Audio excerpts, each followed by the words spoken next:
دل میں ہو دھڑکن، دل مردہ نہ ہو، ضمیر زندہ ہو۔ تو یہ جو اگلی آیت ہے نا قرآن مجید کی، سورہ نساء کی اور 5ویں پارے کی آخری آیت، یہ عجیب اللہ کے انداز کریمانہ کا پتہ دیتی ہے۔ یہ بڑے انوکھے انداز میں بندہ مومن سے خطاب کرتی ہے، یہ بڑے انوکھے انداز سے کافر کو، منافق کو بھی سمجھاتی ہے۔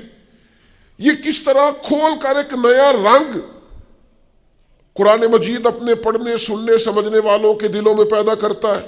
اللہ کریم نے ارشاد فرمایا ما یفعل اللہ بعذابکم، فرمایا اللہ تمہیں عذاب دے کے کیا کرے گا، اللہ تمہیں عذاب دے کے، او ہو قربان جائیں، مالک چاہتا نہیں کہ اللہ تمہیں عذاب دے کے کیا کرے گا، ان شکرتم و آمنتم، اگر تم شکر ادا کرو اور ایمان لے آؤ، اگر تم شکر گزار بندے بن جاؤ، مومن بندے بن جاؤ، تو اللہ تمہیں عذاب دے کے کیا کرے گا، رب تمہیں عذاب دینا چاہتا نہیں ہے، وہ کرم کرنا چاہتا ہے، وہ عطائیں کرنا چاہتا ہے۔ دو ہی مطالبے ہیں، ایک یہ کہ اس کے شکر گزار بنو، اور ایک یہ کہ مومن کامل بنو۔ کامل ایمان ہو اور مزاج شکر والا ہو تو رب کہتا ہے او اللہ تمہیں عذاب دے کے کیا کرے گا۔ اس کی رضا نہیں ہے کہ تم چھلانگے لگاتے ہو، عذاب کی طرف بڑھتے ہو۔ پوچھ لے ویسے دائیں بائیں کسی سے، پوچھ لے ویسے اپنے آپ سے کہ دل شاکر ہے، اللہ کی رضا پہ راضی ہے۔ جہاں مالک نے رکھا ہوا ہے وہاں لوگ خوش ہیں۔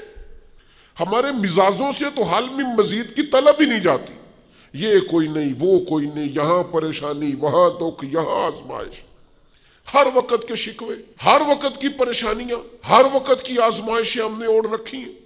فرمایا اللہ تمہیں عذاب دے کے کیا کرے گا اگر تم شکر کرو، اگر تم ایمان لاؤ۔ اور مزے کی بات دیکھو، شکر اتنی بڑی نعمت ہے کہ ایمان کا ذکر بظاہر بعد میں کیا، شکر کا پہلے کیا ہے۔ اور یہاں علماء نے لکھا ہے کامل مومن بھی وہی ہوتا ہے جو رب کا شکر گزار ہوتا ہے، جس کے مزاج میں شکر کوئی نہیں نا،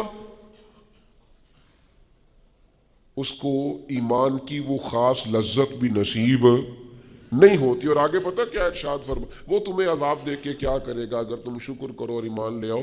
وَقَانَ اللَّهُ شَاكِرًا عَلِيمًا، اللہ تو قدر کرنے والا ہے،